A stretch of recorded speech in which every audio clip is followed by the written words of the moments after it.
My name is James Modley, and I will be your host. I am a partner in the Commercial Dispute Resolution team at Higgs LLP.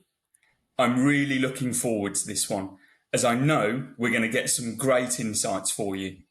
Our guest is Nicholas Georgevic, Chairman and CEO of the Scrivens Group, which comprises of Scrivens Opticians and Hearing Care and M&S Opticians, which in total has over 205 branches. Scrivens is a family business formed in 1938 and is 87 years young this year. It remains a family business, and that is something that I'm keen to touch on with Nicholas moving forwards.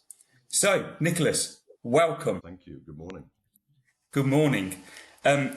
Briefly, I've touched upon who you are and what your company is and what it does, but just explain your job role and what you do on a daily basis for me, please.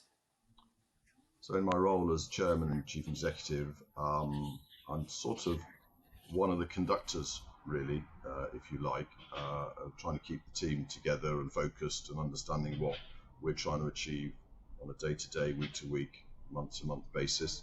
What do I do on a daily basis? I'm sort of a problem solver, really.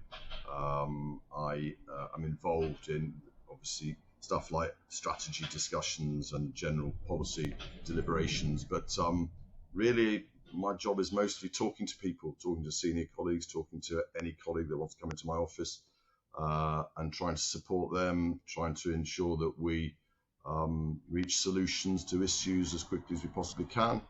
We have a small board of directors. We've had 2 recent retirements this year and last, of very long-standing colleagues. Big shoes to fill, but I think we have and we will. But generally, I come into the office every day and I talk to people a very great deal. And my job isn't just to check that we are doing what we need to do. It is also to be a support, to be somebody that people want to come and talk to, and I want to help make their jobs easier, reach conclusions more quickly. I often say it's not a highfalutin role. It sounds a highfalutin role, but in reality, in my Chairman Chief Executive role, I'm probably Chairman, 15 days a year. I'm Chief Executive 30 days a year. I'm a manager 50 days. I'm a dog's body 30 days a year. I do whatever really is required to help us, meet our objectives. And those objectives, by the way, can be big strategic ones, but they can be, we've got a fire to put out over there, and it's got a small fire, but actually we need to get on it and deal with it. And I'm very happy to be involved in that. So there's nothing really that I'm not prepared to get involved in. It doesn't, it shouldn't be a culture where he's such a senior individual, you mustn't bother him with stuff. I want to be bothered with stuff if my opinion, my support will get to a solution more quickly. And I love the phrase you've just used, I'm just the conductor. And I know from speaking to you before that you're very proud of the people that you have around you, not only in the senior positions, but also all of the employees. And that's something that you value very, very dearly and are very proud of that. And also, as I said, it is still a family business. So we're going to touch upon the people part later, but just tell us 1938, we're 87 years on. Just guide us through the history and how it still remains a family business, just a potted history. Yeah. I just want to make one clarification. I'm one of the conductors. I'm not the conductor. It's really important in a business. We have lots of conductors. Yeah. It all doesn't flow through one individual. I'm just one of many, if you like, but that is certainly important to my role. But going back to the history of the business, it was set up in 1938 by my maternal grandfather. Everyone goes, well, if it's a family business, where's the Georgevic name? Well, there isn't a Georgevic name because my mother's maiden name was Scriven. So Sol Scriven was a very interesting man. He was an author, he was a mathematician, he was a chemist, and he was an optician. In those days, He was born in 1900. You know, you could go in all sorts of different directions. And he really was an entrepreneur. And we set up our first stores in Birmingham back in 1938. And I suppose we've steadily grown over the years. Originally, you know, more organically in terms of growth, but more latterly, you know, we've done quite a lot of acquisitions. It's just better for us. It's been easier and more sensible, I suppose, to buy existing businesses and hopefully make them better, rather than startups from scratch, which are really quite difficult to do, and certainly increasingly have been in the last 10 plus years. When I joined in 1991, just to give you an indication of the culture and the feeling that the family had for the business, my father was chairman then, and his pep talk to me was quite brief, and I remember it very clearly. 1st of June 1991 was when I joined. Was don't screw it up. and what he means by that is that we feel, you know, again, I don't want to sound too altruistic and all this sounds all great stuff, because it's not. I'm very business minded to my fingertips, but we are guardians of this business. We are trustees of this business, and being guardians and trustees actually is really good for business. So we're not just sort of, you know, profit is important. We're not just, you know, this isn't a cooperative, if you like, non-profit organization. You need profit to enable to invest in a business, to expand, to pay for new equipment, to pay for salary reviews and all of this stuff. But because we've, you know, take our responsibilities very seriously, so that we can have a strong business and the business gets stronger. You know, his slightly tongue in cheek, but quite serious as well, point was, you know, it's what we do really matters, and a lot of people look to us to provide the right leadership and the guidance, and you're going to have to work really hard to earn your spurs and gain everyone's respect. And you know, he was going to support me in those endeavours, but ultimately, you know, I had an advantage because of my surname. There's no question about that. But they wanted me to come to the business. My background is, you know, I originally qualified as a chartered accountant with Ernst & Young in London. So I think I'd earned the right, but nevertheless, the surname definitely helped. And so, of course, everybody back in those days is seeing if the boss's son has just come in and he's completely hopeless. Or he's not completely hopeless, and I worked very, very hard to, you know, I always said in business, respect is way more important than being liked, and I want to earn people's respect, and ultimately that comes down to behaving correctly, but actually working really hard. And if you work really hard and people know that you're not just going to leave the heavy lifting to everyone else, then, you know, people follow you, and you can achieve, you know, even greater objectives that you might have set for the business. So that's what I've done. My brother joined 2 years later. He's a qualified lawyer. He went through the same process, and hopefully, you know, I've done 34 years, Mark's done 32. People think that, you know, we're worth the positions that we occupy, and we're not just in those positions because we had a very fortunate surname. And certainly since 1991, I think we had 38 stores then, and now we have over 200. I'm clearly very proud of that, but going back to the piece on colleagues, the greatest privilege, and again, I'm not saying this because it sounds very nice and all that, the greatest privilege is to employ people. And we employ just under 1,500 people now, and we talk about that as 1,500 families, 1,500 mortgages, huge responsibility, which is a great privilege, and we want to work hard to employ more people, because that's really what business should all be about, is giving people opportunity, and having a business that, you know, hopefully can meet individuals' career objectives as far as possible. And again, if I may talk about, you know, positive of our business, you know, we have a lot of people that have been with us a very long time. And we are a meritocracy, by the way. If you want to hide, and if you want to be lazy, then we aren't the business for you. and we will encourage you to go and work for one of our competitors, hopefully. But you have to earn your corn here. You have to work hard. You have to gain everyone's respect. And if you do that, and 99.9% of people want to do that and do that, then you have a great career here. And we had three colleagues, forgive me, who did 50 years last year. They joined us in 1974. So three did their 50-year anniversary last year, and we've got one more this year as well. And we've got dozens, I think, that have done 25 years with us. And again, I want to make the point, these are really, really capable people. We aren't a business in which you can hide. We will give you lots of support and training and et cetera, but you have to do it for yourself and for your colleagues, not really for the top senior brass like me, but for your colleagues. And we're lucky enough to have huge numbers of people that really want to work very hard and are really good at what they do. And that has been the reason we have been successful, not because people like me or senior people are utterly brilliant and have silver bullet ideas.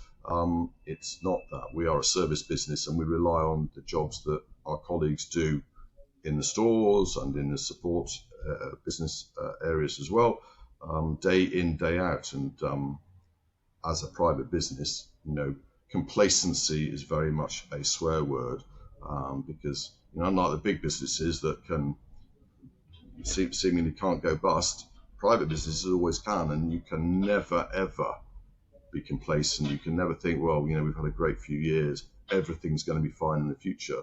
Going back to my father, the don't screw it up piece is really the fact that we as a family are quite comfortable with having a monkey on our back, if you like. That is, you've just got to keep doing it day in, day out. But that shouldn't be a chore, that should be a privilege, and that should be something that one enjoys mostly, not every single day, because have bad days inevitably, but so far so good. You have touched upon so many key areas, and we're going to come back and we're going to dissect quite a lot of what you've just said. But I can second. I was sat with you for lunch probably around 3 or 4 weeks ago, and some of the stories you were saying then, you've just repeated, and I can say truthfully that what you have said is genuine, and it's not to put on a show for me, for viewers. It is what you firmly believe, and putting people at the core of what you do is in your DNA. That has helped you remain and continue to remain successful. And I know you value people more than anything, I think is fair to say. And it's the secret sauce, actually. The reason we do that, I hope we're half decent individuals, but the reason we do that principally is because it's really good for the business.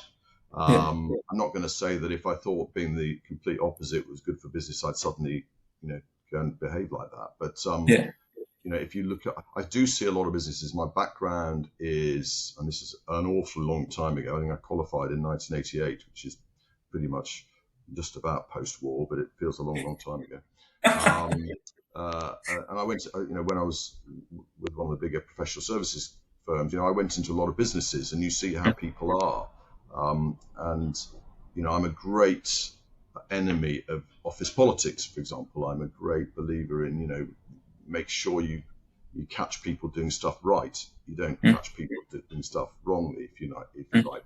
And looking after, listen, I want to also echo that if you don't perform well, and if you are, lazy and whatever, and want to hide, I don't think it's a comfortable business to work in. And I'm not very sympathetic to those types. So it's not peaches and cream for everybody, but if you want to work hard, and you don't have to be utterly brilliant, we want to train you and grow you and do all of that piece, then I hope and believe we're a good business to work for. And ultimately that is good for our customers. And if we are good with our customers, we make the sales, and that means that, the root structure of the business, is another one of my sayings, every day we're trying to deepen and broaden the root structure of our business such that, we can withstand headwinds that from time to time come, maybe in the form of a recession, maybe in the form of of COVID, You know, Yeah. how strong is our tree? And you can't just be able to withstand the best of times. You have to be able to withstand the worst of times. Because going back to this piece, we don't run this business, so all is well when everything is in our favour. We run it so that all is okay when everything is against us. We have a very strong balance sheet. We take a long-term view in how we invest in the business. We're not profit maximizers, for example. We don't. That's never been an objective. Profit is really important. Without profit, you can't have a successful business. But I'm more interested in, my father, again, going back to his teaching of me. He wants to be able to sleep at night. And he said, if you sleep at night, you have fewer worries, and the way you should run the business is reducing the worries by, taking a long-term view, not being short-termist in any respect. Of course, we want to take advantage of whatever opportunities present themselves, but we don't have any analysts that review the figures. I often think that if an analyst came in, he or she might be very disappointed in my personal performance and the financial performance of the business, because we're not growing our earnings per share every single year by X%. But that's quite deliberate, because the objectives of our business are, ultimately, I want to hand it on, whether it be through the family or not through the family. We'll see what happens in that regard. I just want to have a business that is strong, and if that means good year followed by, in terms of financial performance, a disappointing year, but something that was quite deliberate, then I'm happy with that. I'm really looking forward to the answer to what I'm about to ask you. You have touched upon different bits, but what are your 3 non-negotiables for success? 3 non-negotiables. That's really a tricky one. I mean, ultimately, we have tried to inculcate in the business a strong culture. Now, I've got to stress, by the way, that when I joined in 1991, we had a good balance sheet. We had a strong reputation. We had a lot of very, very loyal customers and colleagues. So I absolutely have not come in and transformed anything. I had great advantage of a lot of boxes being ticked back in 1991. Yes, we have grown, but at the end of the day, Scrivens had a really strong reputation back in the 90s. Scrivens had a good balance sheet and strong financials back in 1991. And that culture predates me. Culture, we've tried to, make very clear. We've tried to reinforce it. And it's very important that all colleagues know what we stand for, know what the objectives are of the business, know what we're trying to achieve. So that's, culture is one. Integrity is something that I think is really important. Again, don't want to sound too holier than thou, but I don't want any secrets. I don't want any hidden agendas. I don't want any politics, because that gets in the way, and that actually is the enemy of good performance. It's the enemy of doing the right thing by our customers and doing the right thing by our colleagues. So integrity is really important, and I want that means that people have the confidence to go, oh, I've got something wrong here. I'm going to tell you all about it, and can you help me? Brilliant. We can't be perfect every single day. We all make mistakes. I actually want to foster a culture where making a mistake isn't a disaster. Learning from it isn't great. Repeating that mistake regularly isn't great. But actually, I'll talk a little bit now or later about, you sort of got to embrace the potential to fail. If you do that, you learn more, you get better, you expand your horizons. We are also team first, individual second. If you want to come in and are brilliant and be brilliant, but you want all the credit and you don't want to encourage and support and credit your colleagues, then we will encourage you to go and work for someone else. because the team piece is really, really important. It's not about individuals, whilst we have so many great individuals, but it is about how they can encourage and foster and promote their colleagues. And that, again, is just good business sense, I think, and it isn't, universally practiced everywhere else. But we try to do it again. I'm sure we aren't perfect. I'm sure we don't get everything right all the time. But that's something we talk about. And in Scrivens House, our head office, we've got over 100 people. I want to hear laughter. I want to hear, my office is next to the boardroom. And when I hear a lot of laughter next door, I'm really happy about that. Yeah. Because, we're very serious about our business.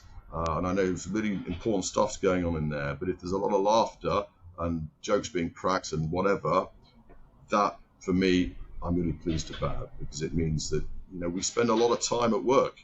I want people to enjoy coming to work. Of course, we'd all like to sit on a Caribbean island instead of coming to work every day, but that's not realistic. And anyway, I want people to enjoy coming to work, the purpose, the structure that gives them.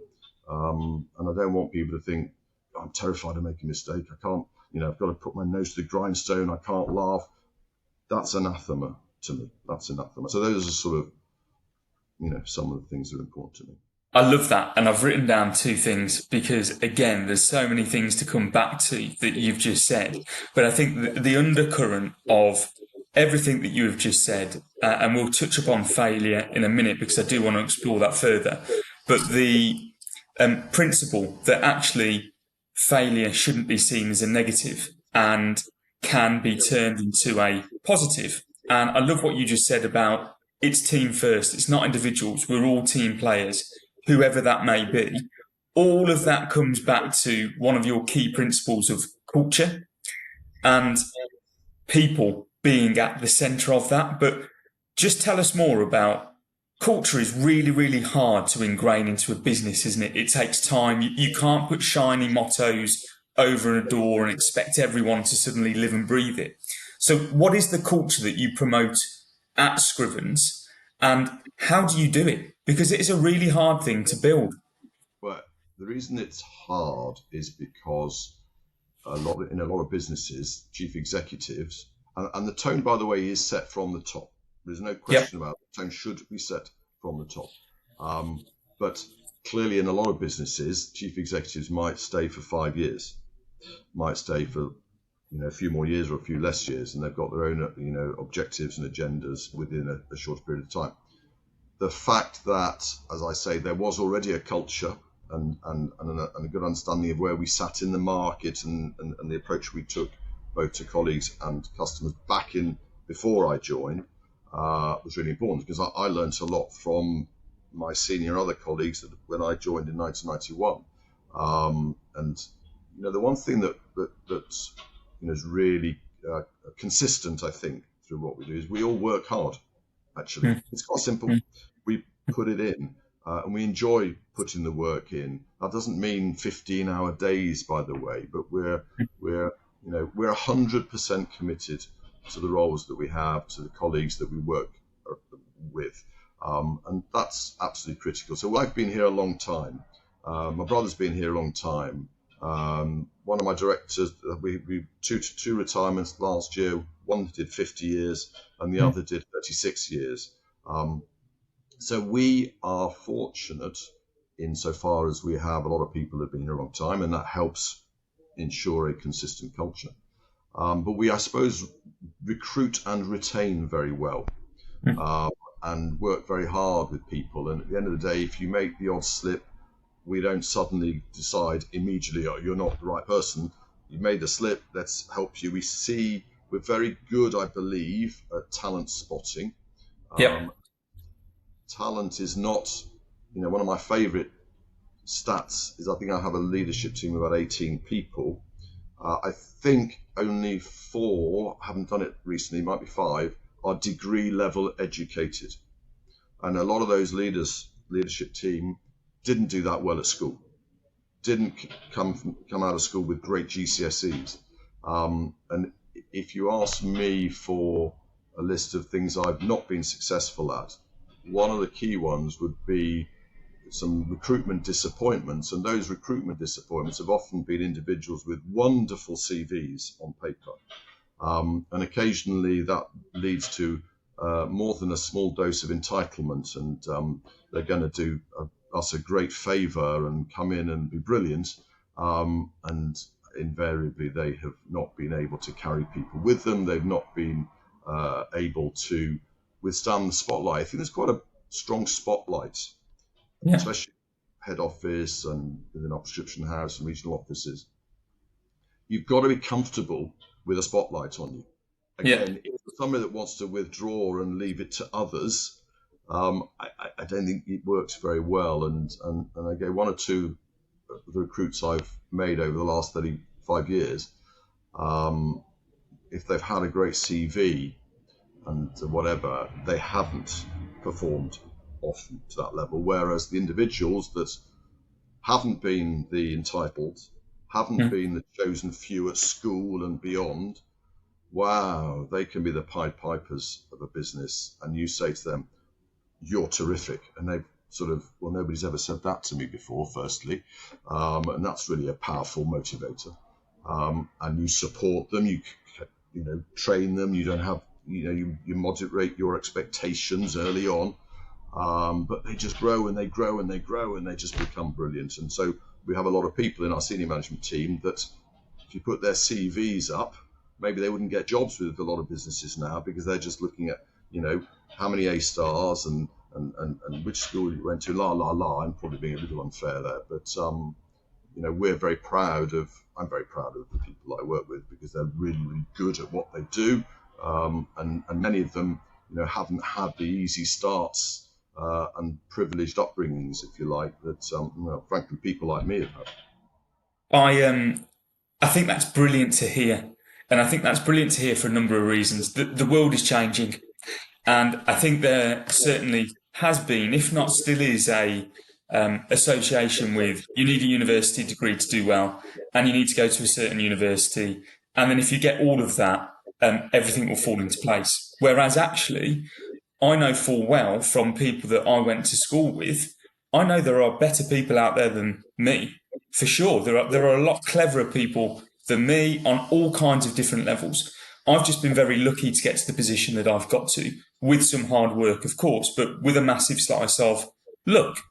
And I think certainly the professional services landscape is changing. There's more apprenticeships coming in rather than traditional law degrees and then going on to top that up and then training in situ at either an accountant's or law firm.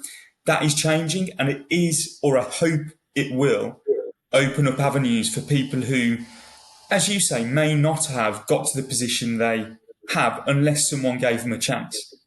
But it's amazing. I think if you feed and believe in people and give them confidence, and they've got the hard work, the dedication, the enthusiasm, anyone can be anything. It's just about having the opportunity to do it.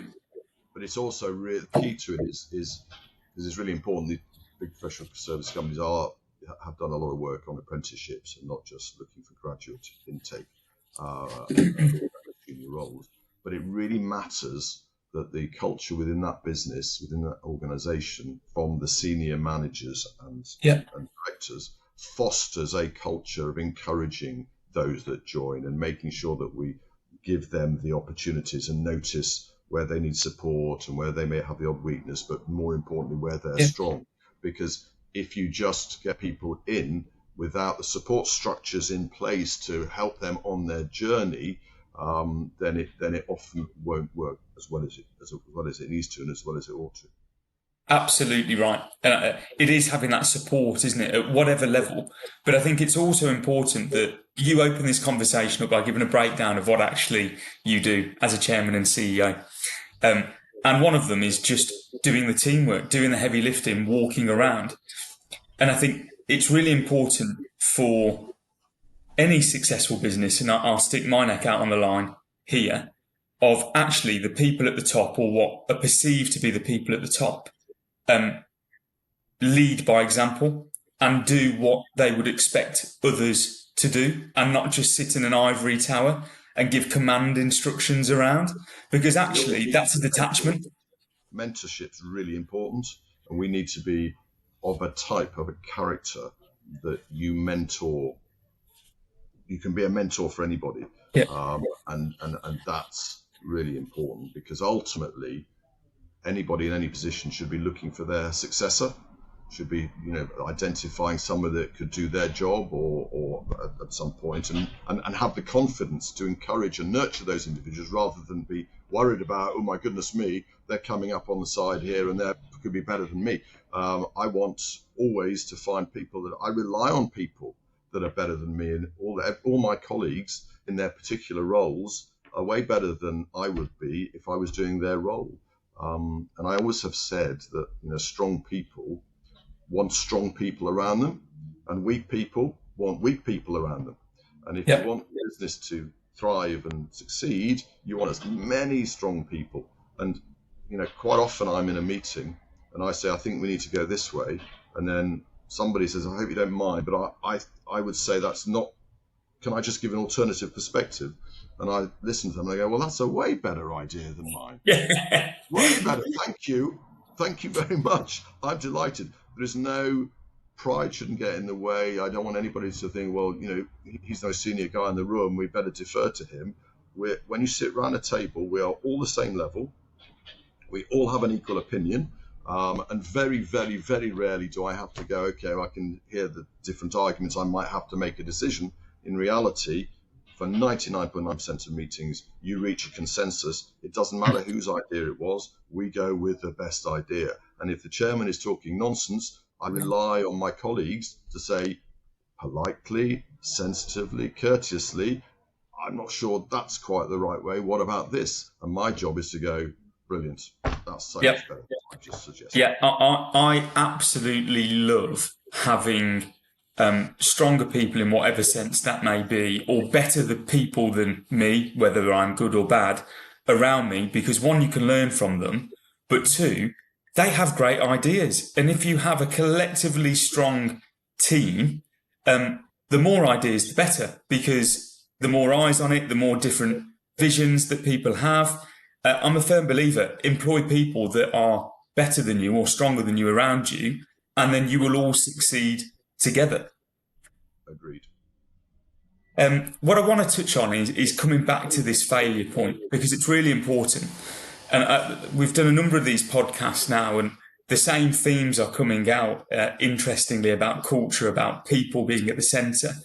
And this taboo or this misconception that mistakes by people who may be classed as people at the top, or wherever they sit in whatever pyramid or flat structure, mistakes shouldn't happen or are bad when they happen, and it's always with a negative connotation. For me, we're all human. Mistakes are a part of life, either professionally or personally. I've made them. I will probably continue to make them at some point in my career. But coming back on your point of, it's okay to make a mistake.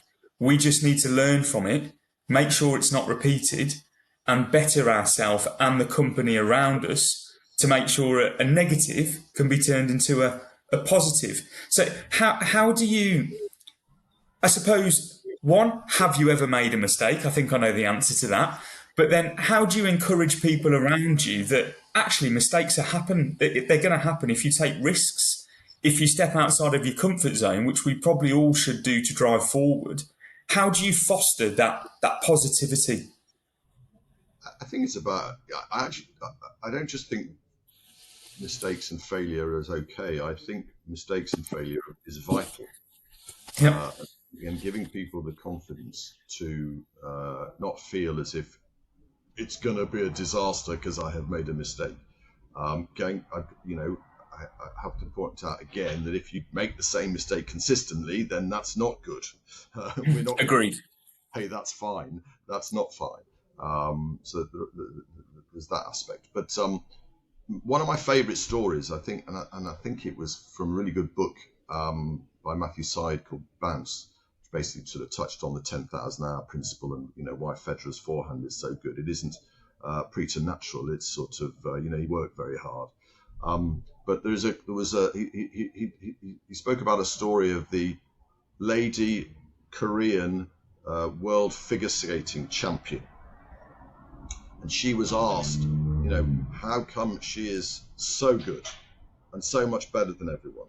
And she replied by saying, I have fallen over more than any other skater. Love that. She keeps pushing the envelope. She keeps trying to find new jumps and new moves that are presumably previously impossible. And the only way you perfect those new routines and push yourself to a higher level is by falling over. So you have to fall over to get better. I think ultimately we believe in people, here. We have a lot of trust and confidence in our colleagues. And if they make the odd mistake, that doesn't make them a different person to the person you rated 5 minutes ago. And it's really, really important that people understand that, and also that they put their hand up quickly. That's really important to me. If you make a mistake, if there's a fire, if you've created a fire that you didn't mean to, don't hide that fire. Yeah. Put your hand up, ring somebody up and say, I've made a mistake, this has gone wrong, I've got to tell you about it, so I want to make sure that we collectively reach the right conclusion as to how to deal with it. So if you hide stuff, that I really don't welcome that, and that's sort of a red flag for me, and I talk about that as a red flag all the time. I want people to ring up and say, got this problem, and we go, fine, well, we'll discuss why it happened in the future, but let's deal with it. But 99.5 times out of 10, out of 100 rather, with the mistakes happen for, not deliberately, it's just one of those things, and we're all human, as you said. So as long as there is a culture where people don't see that people have been metaphorically shot because they made a small error, then ultimately people will keep pushing and trying to get better and trying to find new metaphorical jumps to win the World Figure Skating Championship with the optics of hearing. And they'll have a lot of colleague support if they need it when things haven't gone quite right. Another example is, we've got a really good idea. I want to get it into the business as quickly as possible. Do we have endless meetings to make sure that before we put this idea in, it is 100% perfect? No. We adopt the principle that if it's 90% plus, we're going to go with it.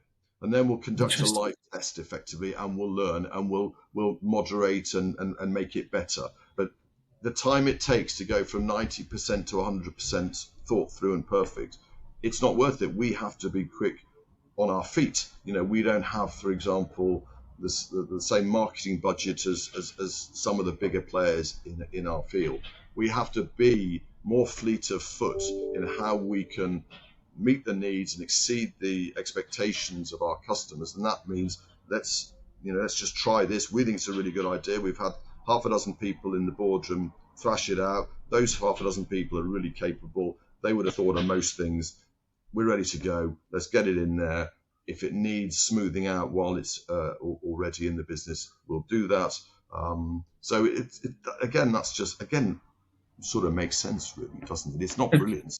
It's not brilliant. But these are great insights because, again, there's an automatic assumption that successful businesses such as yourself and successful owners like yourself have all of these mysterious secret powers that they are always going to do the correct thing.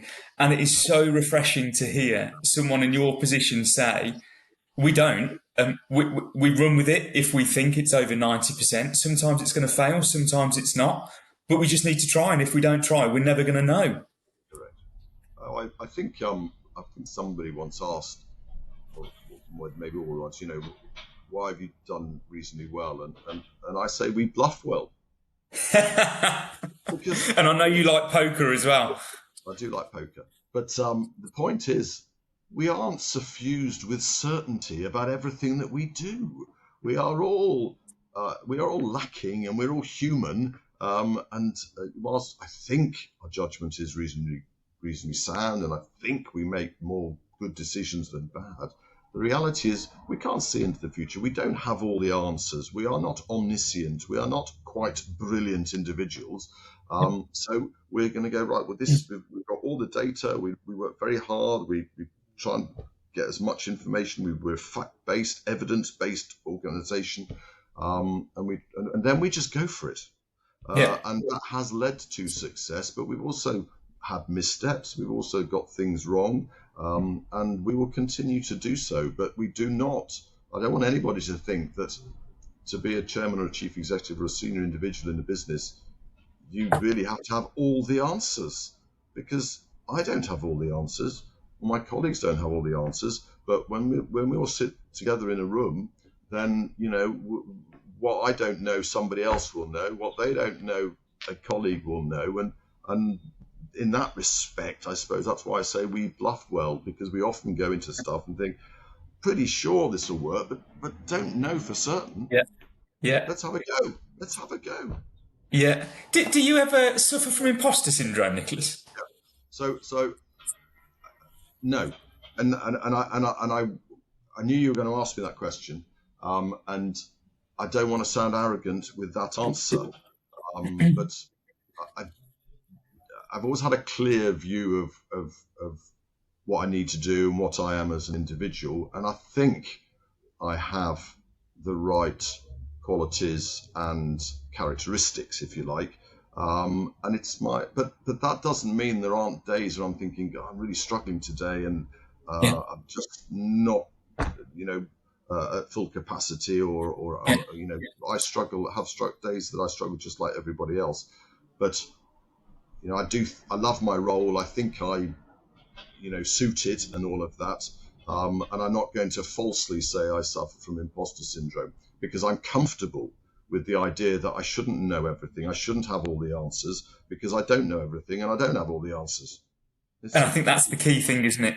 That is the key thing that you've just said. You are comfortable knowing that you don't know everything. And actually, you will rely on people around you to help. And it's really important. It's really important as a leader.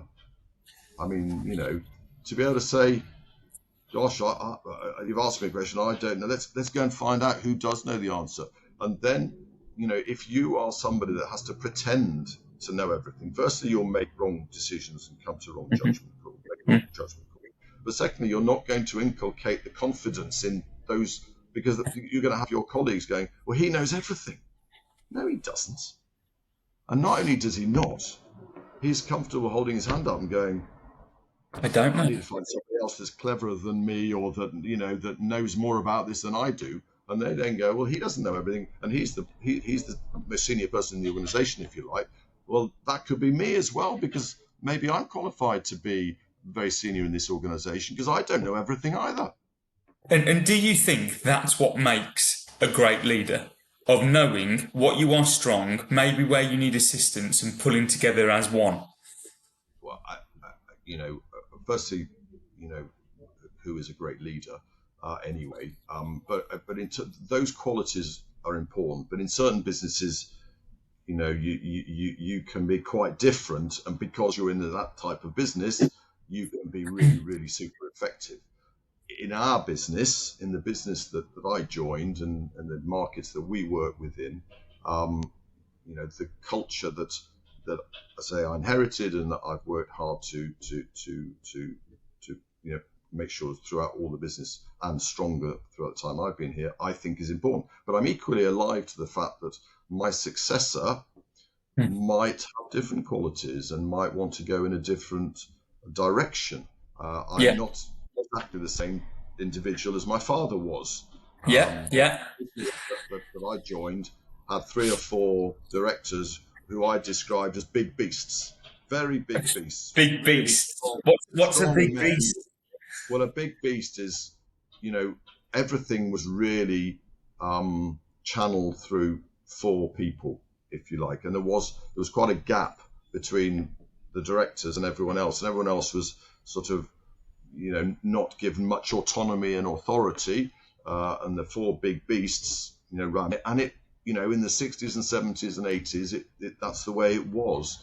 That's not the way I wanted to be, because I didn't think for the 90s and beyond, that was maybe the right way forward. But equally, if somebody who's 30 years younger than me comes in and, wants to take the business in a certain direction and is given the opportunity, they may go, well, Dad's way or Mr. Georgevic's way, if it's not my son, it's somebody else.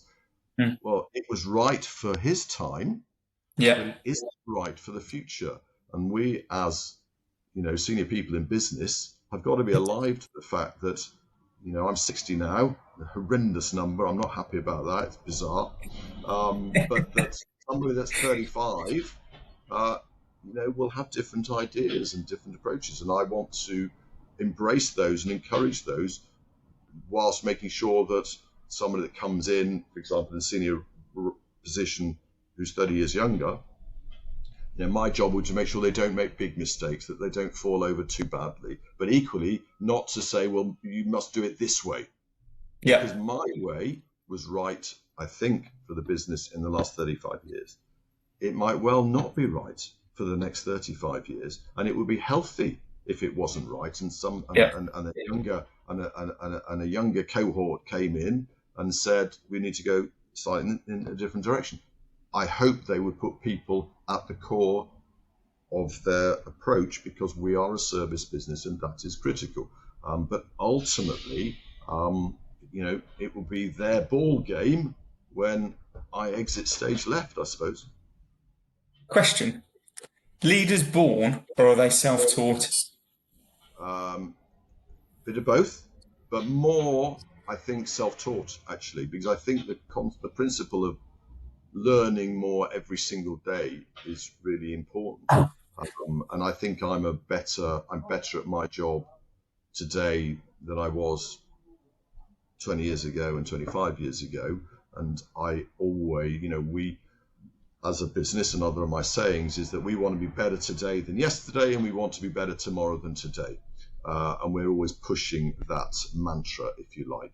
And one is always learning. And I've definitely been in meetings where, a 23-year-old has come up with a point and I've gone, wow, that is super good. I was nowhere near that idea. I wasn't even thinking along that path. And so, that's really important. The learning, self-taught, yes, you have to have, I think values are really important. And a lot of that, is somewhat innate and maybe, how you've been brought up. But you can be, and you should believe that you can be better. You should never believe, gosh, I'm the finished article, I'm really very good. In fact, if you think that's really bad. So I think largely self-taught, I would say, because I would say I wouldn't say anybody can do any role, but I would want people to have those aspirations and then work out maybe for themselves and work out with their colleagues or their line managers, whether they can and want to go into a different role that takes on, there's a lot of responsibility. When you are a leader, there's a lot of responsibility. You do have sleepless nights, and some people are okay with a significant level of responsibility and the potential of that sort of level of worry, and some people aren't, and that's okay. That's absolutely okay. I'm assuming I may know the answer to this, so this question does interest me because of what you've been saying and the snippets and the insights into your mind and the person that you are. I think has been absolutely incredible. But who has or does inspire you, Nicholas, and why? Inspire, that's really, I am inspired. And again, this is going to sound somewhat altruistic, and I hate that really, but I am inspired by my colleagues who often haven't had it easy to get to where they are today. I have been really privileged. I'm one of the entitles. I had a classic middle class upbringing and a very good education and all of that part of the piece of the jigsaw. But we have a lot of people that work for us now, and I'm particularly inspired by those that, we all have backstories. We all have difficulties behind front doors. And you know, the modern way is to sort of tell everybody all about it, you know, all the time. But actually, we have so many colleagues that have lots of challenges, but they don't bring those to work. They come to work and they do a brilliant job for themselves, and they do a brilliant job for the customer, and they do a brilliant job for their colleagues. And I know a little bit more than most probably about backstories of these individuals. And so those are my colleagues that I work with that inspire me. They're also the people that I like to come into work, because at the end of the day, you have to have a motivation to come into work every single day. And, you know, I like the discussions I have with lots of people. I like the car park discussions. You know, we have, you know, when most people go home at 5:30 and maybe my directors and I will go home at 6:30 or whatever. Sometimes it's 5:30 as well, by the way. I don't want to suggest that we're suddenly working much longer hours than everybody. But my point is that when the office is empty, we have some of the most important and interesting discussions. And those discussions don't necessarily, by the way, need to be about business. You know, lots of discussions about the weekend and what happened when you went on a holiday. And I like all of that. And actually, if you said to me, right, you can retire, you can go and sit at home and not have the structure and the purpose that I have from my role here, then I'd hate it, actually. So people say, you know, retirement and whatever, and I say, well, you know, I'd go bananas. I mean, during COVID, I was in the office every single day, even though there was it'd be my brother and I, or one or two other colleagues as well. But you know, sitting in an office, staring at a screen, would be torture, absolute torture. But I think everything that you have just said there, it's people centric. It's maybe not the financial performance, but it's getting to know where you can the individuals, getting to know where and what is going on in their life, but equally then appreciating that actually they're coming to work because they want to work hard, they want to progress, but they want to provide for those around them and themselves, no matter what is going on. And I think your answer of what inspires you, it shows, and all the way through the last 50 minutes that we've discussed, and I could speak to you for another 50 minutes more, you're very humble and you appreciate the background and where you are. But also I think what you want to do is inspire, use that word again, the next generation or colleagues around you to become the best versions of themselves. And if you can support and help them, I genuinely know that you will and you do. But also good for business again. And I am a very numbers guy, by the way. I know because I'm chartered accountant and all that stuff. I am numbers. You know, numbers do matter. Yeah. We're not fluffy, you know, everything will be all right. You know, our school report, we call it our school report, is when we look at the annual accounts, you know, have we got 5 out of 10? Have we got 9 out of 10? What have we got? And ultimately, our success, it isn't just about figures, but all of the stuff we talked about drives those figures. And I would be failing in my responsibilities if I wasn't figure orientated, because the only way we can employ more people and we can give people the opportunity to develop their careers is by having a strong business.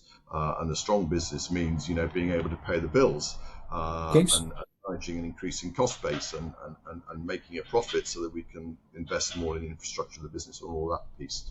But I do like people, and I'm fascinated by, you know, the challenges that we have to work more effectively as a team. And I look at, you know, what some people have achieved and I go, you know, you doff your hat. But equally, I look at some and I think, you're hopeless. Yeah. Yeah. And you're wasting your ability, your talent. And that's not good enough. Yeah. I want to ask you two more questions. I'm conscious of time, and then I want to go into some quick fire questions. What's been your greatest achievement so far? I think not screwing it up. So proving to your dad and promising, as you did, not to screw the business up. Yeah, I think that's it, actually. I mean, you know, keeping businesses afloat, and, you know, 99% of businesses go bust. 99% of businesses go bust. Some very quickly, and some takes a long time. So ultimately, I hope to hand over the business to whoever it is handed over to, but in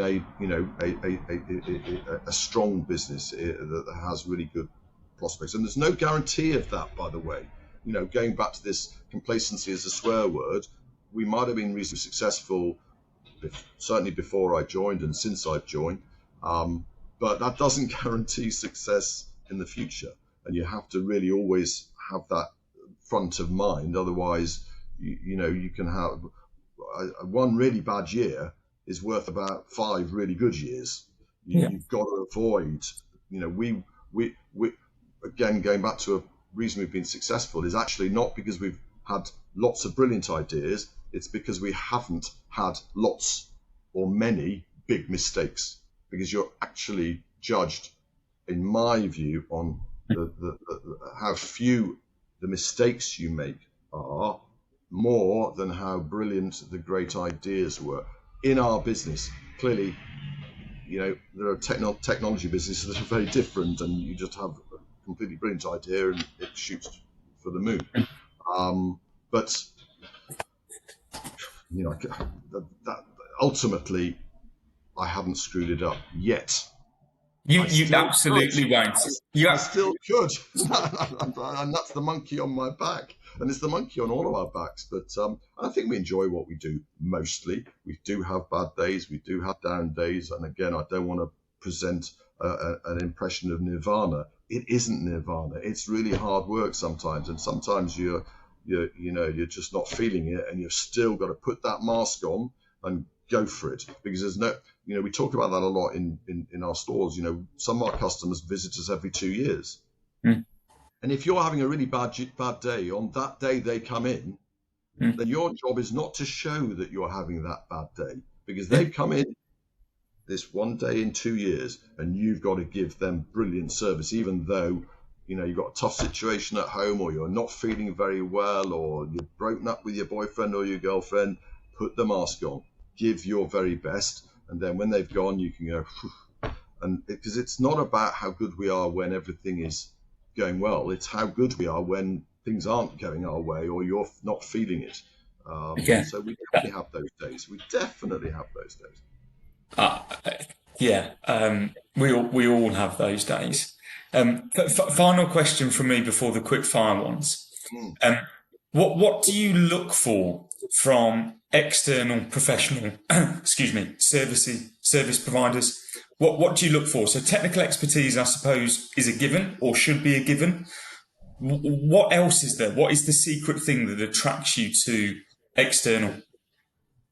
It's a really good question, because coming from originally a professional background, I've had a reasonable understanding of that. My brother is also a qualified lawyer, and he's had that understanding. And we're pretty self-sufficient here, because when I worked in accounting, in auditing, I always thought I was really poor value for 75% of the work that I did, and I was really good value for 25%. And therefore, I don't use advisors for the 75% work very much, but for the 25% where real added value can be provided, then I work with some really trusted advisors that I have great respect for, and who go beyond the just, well, this is the simple problem, we will provide a simple solution. I always want people to look, using that dreadful business term, outside the box, if you like, and try to see, this is the situation. But actually, if we look at it through this particular prism, I think we can get an even better outcome. Yeah. And so I don't look to advisors, be they bankers or accountants or lawyers, to do just what we have asked. I want them to contribute and be the type of individuals that sits with the colleagues from Scrivens, from M&S Opticians, and say, and make an equal contribution to how we can work our way through a given problem. And also, I think I look for humility, I look for down to earth. I'm not sure whether I should be saying this, but some professional advisors can have a sense of entitlement where, you're sort of rather lucky to be sitting in the same room as them.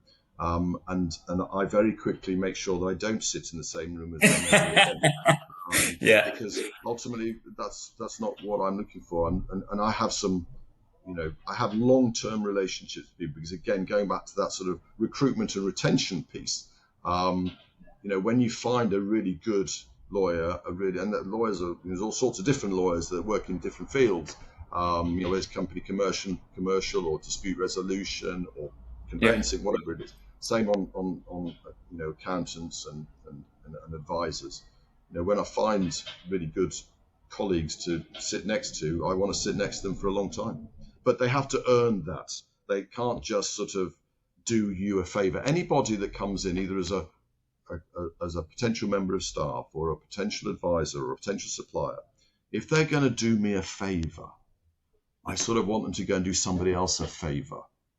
I don't want, it just doesn't work. They've got to want to come in and have similar ethics to us, work hard, find solutions, be a go-to person, be a go-to organisation. And then, we work together for an awfully long time. That's the opportunity.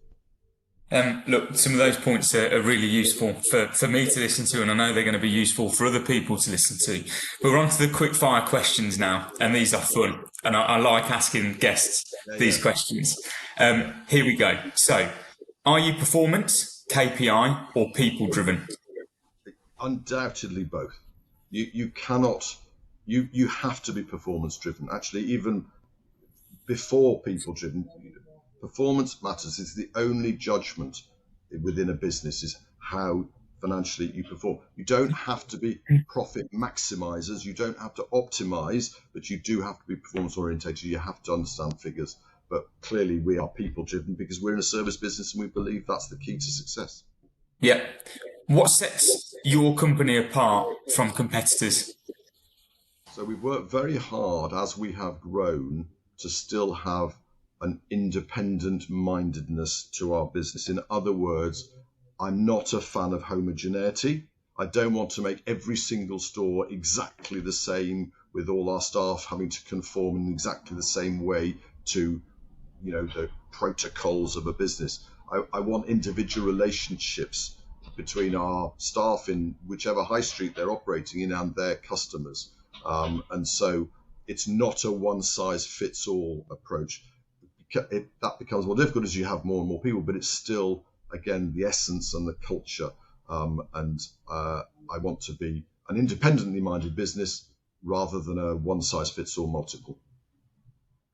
Listen to your head or heart? Obviously both, but I would say 60% head and 40% heart. Micromanage or trust your people? Mostly trust, but never be absent. And there's two reasons you mustn't be absent. Firstly, you've got to make sure that you do identify those that aren't doing what they need to do. But secondly, if you're present, you can help them succeed more and fail less. And I think a key is that you should be there for your colleagues before they fall over, as well as when they have already fallen over. But if you can be there so that you're about to fall over, let me help you with this, then that's really good management. But ultimately, trust is absolutely critical, and they must know that you trust them, because then they can flourish and expand their horizons more, because they know that they have the support of their line manager. Great answer. Any regrets? Well, I'll give you the facile answer, which is that I was never a good enough cricketer to play for England, and obviously that's a clear regret. Not really. The regrets are, listen, we all have sort of regrets, but you mustn't allow them to take seed. You must accept that you're not going to get it right all the time, and you'd like things to have gone slightly different in some instances, but not many. Not many. You've said it, so I'm not saying anything I shouldn't. You recently turned 60. Happy birthday. Obviously, you don't look 60, goes without saying. Yeah, You, I have to tell you before you say this. So I was 60 in February, and there's an app that takes a picture. So we had some people around for brunch on a Sunday, and this new app that takes a picture of you and tells you how old you are. So they took a picture of me, my friend, and I'm apparently a 63-year-old white male. I was hoping for something like, and I came up at 30, not older than you actually are. Honestly, I was confident I'd be 57, so it was a great disappointment to be But told I was. the app obviously isn't that great. But No, you've got the chance. I can get you back in front of your 21-year-old self. What is the key bit of advice that you would say to a young you? I want everyone to be more optimistic and more ambitious. And I suppose, if I was going to give myself maybe my 21-year-old some advice, it would be more like the Korean figure skater, and be prepared to fall over more often. But I think, I've definitely fallen over enough. But, be more ambitious and be more optimistic and go for it. Go for it. If when you have those marginal decisions, just have a go. If things don't go right, you've got the privilege and the opportunity to change them and to make them right. But if you never have a go, you'll never know, how far you can go, really, what you can achieve in life and in business. And I think that is a brilliant point to wrap everything up. And from me, genuinely, I've loved spending the last hour with you and listening to what you have to say. And I think everyone listening to this will also. You have covered some really, really interesting points, gave some great insights into your approach, not only personally, but professionally. And I know that people are going to love this because I'm going to listen back to it again. And if I could speak to you for another, genuinely, on behalf of me, thank you very much for taking part, and thank you. It's been a pleasure. Really enjoyed it. Thank you.